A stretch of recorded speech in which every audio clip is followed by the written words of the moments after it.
Jadi perangkat desa bernama Cahyo Hermawan, warga Tuban, Jawa Timur, mengaku kaget ketika melihat saldo rekeningnya itu menjadi 14,8 T. Polri memilih bungkam ihwal kabar Verdi Sambo bakal menggugat putusan pemecatannya dari Korps Bayangkara.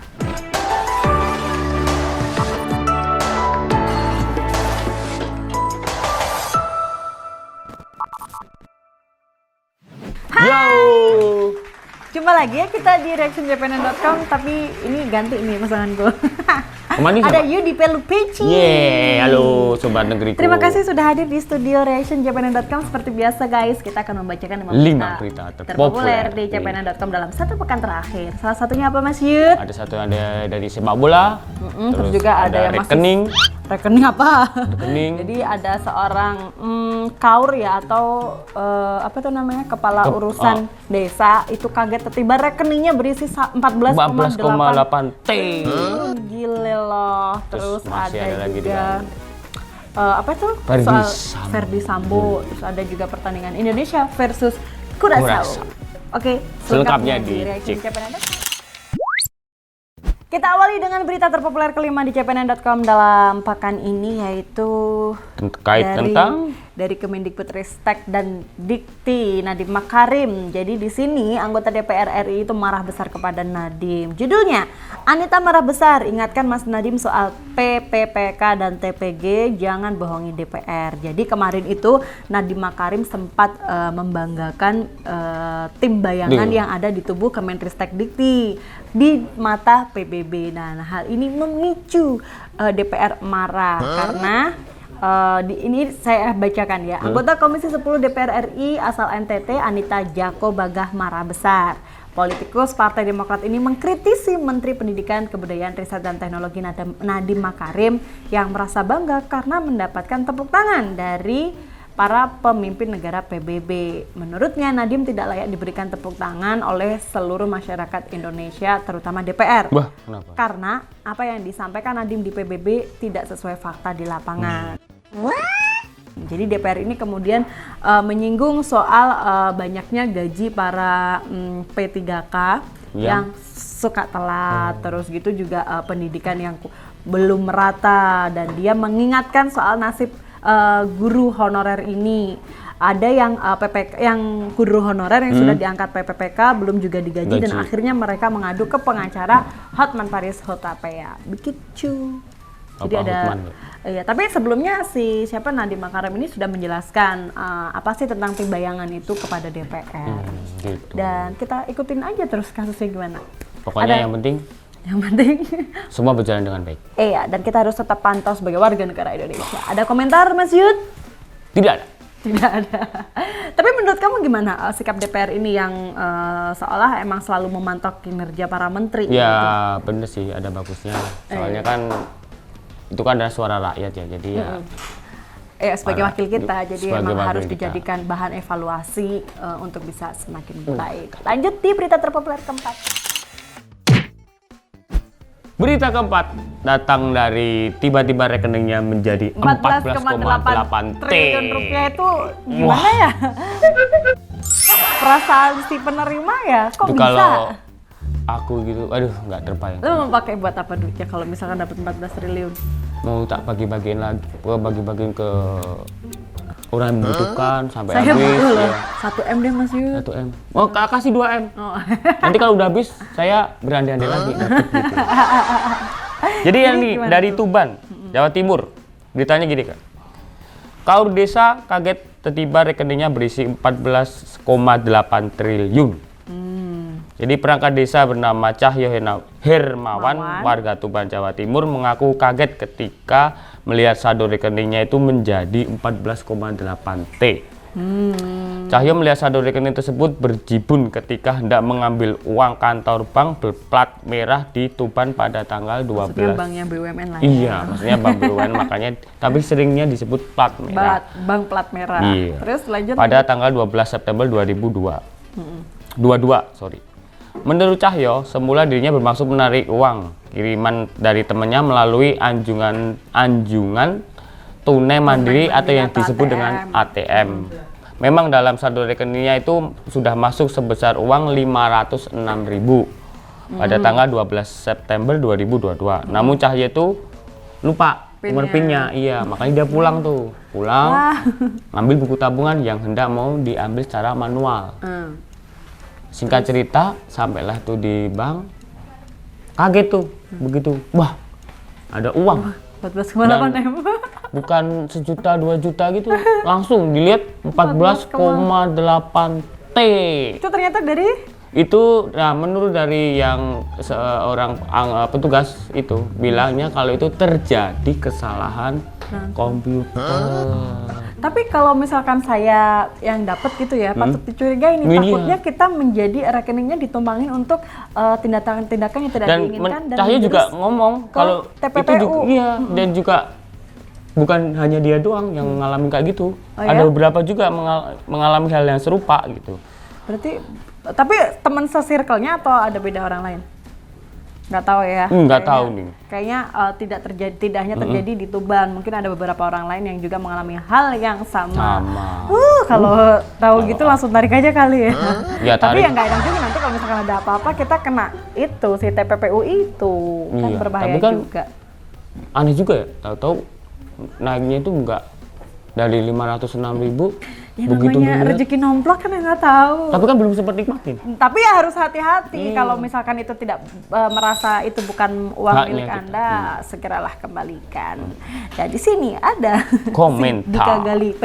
Iya, mantap dah pokoknya, duit semua itu buat investasi jangka panjang kali ya. Ya dimasukin ke bank, depositoin, udah diem aja sampai cucu kakek nenek. Jadi kita nikmatinya itu cuma dari bunganya doang. Dari bunganya doang. Kemudian ada juga lah, canggih banget tabungan sampai segitu, rezeki nggak ada yang tahu ya, emang ya betul. Rezeki itu memang nggak ada yang tahu. Tapi lanjut di berita terpopuler ketiga. Berita ketiga apa itu? Lanjut, ini masih yang hangat-hangat ya, kasus rumah tangganya anggota DPRD Deddy Mulyadi dengan Bupati Purwakarta si Ratna. Kok Ratna? Siapa sih namanya? Istrinya itu Ana Ratna Mustika. Ya bener ada Ratnanya. Iya, ada Ratna. Jadi ini dia 5 fakta Deddy Mulyadi digugat cerai Bupati Purwakarta. Ada kalimat aku menyayangimu. Ya mungkin dia masih galau ya. Mau cerai apa enggak. Jadi di sini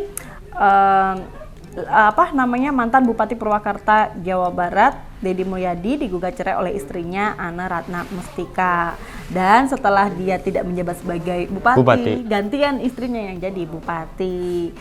Nah, dia itu sejumlah faktanya tuh diungkap oleh cpnn.com ya, seputar Deddy Mulyadi digugat cerai istrinya. Yang pertama, Ana Ratna Mustika ke PA Purwakarta pada 19 September, jadi belum lama ya, untuk mendaftarkan gugatan cerainya. Kemudian saat mendaftarkan gugatan cerai tersebut melalui ekor, Ambu Ana atau itu panggilan akrabnya si Ana Ratna dibantu oleh petugas pengadilan. Dia ngegugatnya sendiri loh, nggak perlu pengacaranya atau apa gitu. Dan kedua, apa penyebab Ana Ratna menggugat cerai Kang Deddy? Kalau saya melihat baca-baca dari media lain juga JPNN ya, kalau siapa namanya Ana Ratna ini menuding Deddy Mulyadi punya selingkuhan.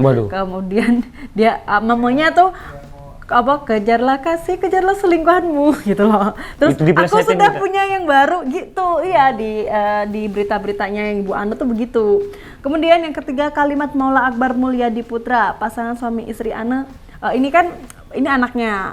Dia itu putra sulung Deddy dan Ana ini mengikuti jejak kedua orang tuanya terjun ke dunia politik. Maula Akbar saat ini menjabat sebagai Ketua DPD Partai Golkar. Di tengah isu perceraian kedua orang tuanya, dia mengunggah foto yang menunjukkan kebersamaan sang ayah dengan adik bungsunya, Nyi Hyang Sukma Ayu. Dia menuliskan kalimat menyentuh pada unggahannya tersebut, ya ini harum abadi wangi sejati, tulisnya. Kemudian ada yang keempat, simak pernyataan Deddy Mulyadi menyampaikan langkah istrinya yang mengajukan gugatan cerai itu hanya mengirimkan foto, maksudnya Deddy itu mengirimkan foto bahagianya bersama si bungsu Hyang Sukma Ayu yang juga diunggah di akunnya. Dia bilangnya gini, selalu membuat bahagia, tingkahnya makin lucu, ucapannya selalu membuatku tertawa. Begitu kalimatnya Deddy dengan caption foto yang dia unggah saat mengunggah foto anak bungsunya. Terus yang terakhir? Aku menyayangimu, putri bungsuku, gitu. Yang dipakai judul tadi. No. Yang kelima, Deddy Mulyadi masih memimpin rapat. Dari pantauan YouTube DPR RI, dia masih memimpin rapat DPR di tengah bergulirnya isu perceraian. Itulah tadi 5 fakta Deddy Mulyadi digugat cerai oleh suaminya Anna Ratna Mustika. Lanjut di komentarnya. Komentar. Apa aja tuh? Ada, ya ini kebanyakan ibu-ibu sih kalau Iya. kayak kata-kata begini ya nggak sih? Nggak juga ya. Enggak. Ada Duldino. Tokoh panutan sedang menghadapi cobaan. Setannya pasti jahat bingit. Pakai bingit. Ya, seperti kata-kata semakin tinggi angin, semakin tinggi pohon, semakin tinggi pula angin yang menerpanya. Lanjut di berita terpopuler kedua. Berita kedua datang dari Dunia tim olahraga. sepak bola, yaitu dari Indonesia Versus melawan Curaçao. PSSI beber penyebab Mark Klok mendadak hilang dari stand. starting line up. Kenapa sih? Jadi dia nggak main gitu ya? Main sebenarnya, udah di ini namanya dia tuh udah masuk dalam kemarin. Di line up-nya. Iya, di line up. Tahu-tahu cedera waktu pemanasan. Untung ada Ricky Kambuaya digantiin. Oh, Kambuaya. Iya. Padahal belum main ya. Padahal belum main itu, tapi itu mendadak juga. Mark Klok mendadak hilang dari starting line up timnas Indonesia versus Curaçao pada FIFA Matchday di Stadion Pakansari Bogor pada hari Selasa 27 September 2022. Bingung di antara September sama Oktober. Karena lama ini cepet banget ya, bulan ya, tahu-tahu udah bulan. Tahu gajian lagi. Padahal gajian kemarin belum habis. Gelandang Persib Bandung itu awalnya terdaftar adalah 11 pemain pertama yang tampil di laga pada malam itu. Namun, Klok tiba-tiba menghilang dan digantikan oleh pemain Persib lainnya yaitu Ricky Kambuaya. Sayang sekali. Usut punya usut, Klok ternyata mengalami cedera saat sesi pemanasan sehingga namanya menghilang dari 11 pemain pertama. Hal ini dikonfirmasi oleh PSSI melalui media sosial resminya di Instagram, yaitu Klok mengalami cedera saat pemanasan sehingga tidak bisa bermain. Dia pun digantikan Ricky Kambuaya sebelum kick off. Jadi benar-benar waktu pemanasan itu. Tapi akhirnya berapa tuh pertandingannya? Kemarin dengan kemenangan Indonesia di match pertama itu menang 3-2, di match kedua menang 2-1 dan itu langsung naik peringkat dari FIFA yang awalnya ini yang tadi sangka-sangka ya sama pemain-pemain lain. Dan itu beritanya juga luar biasa. Makanya masuk populer ya kan. Selamat naiknya, untuk timnas. Naiknya signifikan sekali dari 155 sekarang menjadi 152. Luar biasa. Iya. Oke, ini ada Prakoso lagi rajin banget nih ya komentar. Ya semangat ya, sembuh ya Mark Klok biar timnas makin kuat lagi buat turnamen berikutnya. Aye, siap. Terus ada lagi Prakoso lagi, ini kayaknya banyak ya nama Prakoso. Kayaknya dia ini banget ya. Iya, JPNers banget, sobat negeriku banget ya kan. Lekas membaik Mark Klok biar bisa mempercepat lini tengah timnas lagi. Oke. Terima kasih Prakoso. Lanjut. Buat timnas maju terus. Lanjut di berita terpopuler pertama, cpnn.com. Dan berita terpopuler pertama minggu ini di cpnn.com masih diduduki oleh berita tentang Ferdy Sambo. Apa itu? Jadi kelanjutan kisah kasus dugaan pembunuhan Brigadir J ini masuk ke ranah Ferdy Sambo berencana gugat Polri ke PT UN. Irjen Deddy Bungkam, Kombes Nurul bilang begini. Jadi Polri memilih bungkam ihwal kabar Ferdy Sambo bakal menggugat putusan pemecatannya dari Korps Bayangkara. Nggak terima udah kayak Najwa Shihab belum membacanya. Jadi mantan Kadif Propam Polri tersebut dipecat setelah permohonan bandingnya atas putusan pemberhentian tidak hormat atau PTDH itu ditolak oleh Komisi Kode Etik Kepolisian. Jadi belakangan Ferdy Sambo dikabarkan bakal menggugat Polri ke PT UN atas pemecatannya tersebut. Masih nggak terima. Masih nggak terima. Ya. Ya udah. Tapi kan itu ininya dia, salah satu masih haknya dia. Praduga tak bersalah ya. Terus gitu dia diminta komentar soal rencana gugatan Ferdy Sambo. Kepala Div Humas Polri Irjen Deddy Prasetyo enggan menjawab. Secara terpisah, Kabag Penum Div Humas Polri Kombes Nurul Aziza mengatakan pihaknya fokus menangani kasus pembunuhan berencana terhadap Brigadir J terhadap Brigadir J. Kami sekarang fokus ya ke kasus utamanya, kata Nurul. Jadi putusan KKIP yang mengakhiri karir Verdi Sambo di Polri itu dibacakan Majelis KKIP di ruang sidang Gedung TNCC Mabes Polri pada Senin 19 September lalu. Dan ini hasilnya adalah menolak permohonan Verdi Sambo untuk banding. Ketua Sidang Banding Komjen Agung Budi Marioto juga menyatakan Majelis KKIP tetap menguatkan putusan sidang etik pada 26 Agustus lalu. Setelah dipecat, Verdi Sambo yang menjadi tersangka pembunuhan berencana terhadap Brigadir J dan perintangan atau obstruction of justice, penyidikan kematian sang ajudan terancam hukuman mati. Jadi sudah terancam hukuman mati, dipecat dari Polri tanpa pesangon. Ya emang konsekuensi ya. Iya, dan dia juga udah mengakui kalau dia yang bertanggung jawab bahkan minta maaf ke anak buahnya yang terlibat kasusnya ya. Iya, dan satu yang mengejutkan si mantan jubir jubir KPK si Febri Diansyah ditunjuk jadi tim kuasa hukumnya Ibu Chandrawati. Benar, kamu setuju nggak? Tulis di komentar ya kalau setuju dan kalau enggak bagaimana. Ada komentar Mas Yur? Ada dari Gina Diana. Kasus ini dijadikan momentum untuk membenahi Polri agar polisi bisa kembali dipercaya oleh masyarakat. Betul. Ini setuju. Salah satu gebrakan ya. Ya, ada satu lagi dari Kusuma Putra untuk yang akan datang setelah semua kasus FS ini selesai dan tuntas. Kami warga dan masyarakat NKRI mengharapkan semoga Polri menjadi institusi yang amanah, jujur, bertanggung jawab dan dapat dipercaya.